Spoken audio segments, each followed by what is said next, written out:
জয় শ্রীরাম বলে বাংলাদেশিদের উপর ঝাঁপিয়ে পড়ছে কতিপয় ভারতীয়। আগরতলায় বাংলাদেশের সহকারী হাইকমিশনে হামলা ও জাতীয় পতাকা অবমাননার পর এবার ঘটল এমন ন্যাক্কারজনক ঘটনা। সেখানে ভ্রমণ ও চিকিৎসার কাজে যাওয়া বাংলাদেশিদের পড়তে হচ্ছে নানান বিড়ম্বনার মুখে।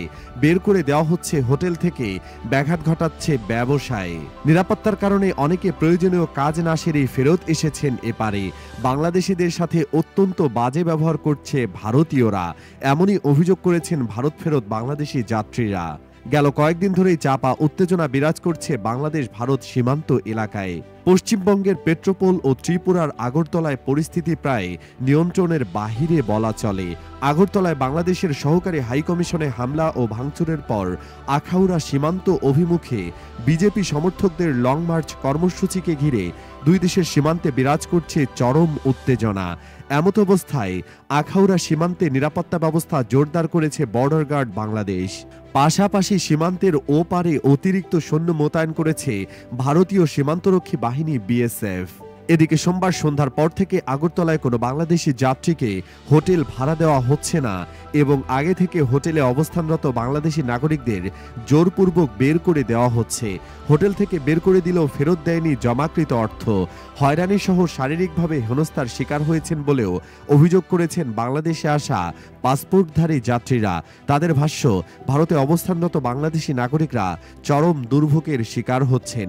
মঙ্গলবার দিনভর ব্রাহ্মণবাড়িয়ার আখাউড়া আন্তর্জাতিক ইমিগ্রেশন চেকপোস্ট হয়ে বাংলাদেশে ফিরে অন্তত অর্ধ শতাধিক যাত্রী জানান আগরতলায় তাদের হয়রানি ও নাজেহাল করা হয়েছে।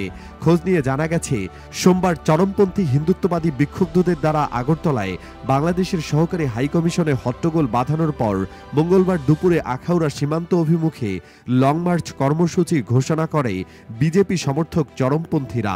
বিক্ষোভের কারণে মঙ্গলবার দুপুর পর্যন্ত ভারতে রপ্তানিকৃত পণ্য স্থলবন্দর থেকে খালাস করতে পারেননি আমদানিকারকরা। ভারত থেকে আসা নারায়ণগঞ্জের রূপগঞ্জ উপজেলার বাসিন্দা মুজিবুর রহমান, লাকসাম উপজেলার ফরিদ মিয়া সহ কয়েকজন বাংলাদেশি যাত্রী জানান, সোমবার যারা আগরতলায় গিয়েছেন তাদের শহরের ভেতরে কোনো হোটেলে ভাড়া দেওয়া হয়নি, তাই বাধ্য হয়ে অনেকে শহরের বাইরে গিয়ে কোনো স্বজনদের বাড়িতে উঠেছেন। এছাড়া মার্কেটে কেনাকাটা করতে গেলেও বাংলাদেশি পরিচয় পেলে কিছু বিকৃত করছেই না, উল্টো হয়রানি করছে।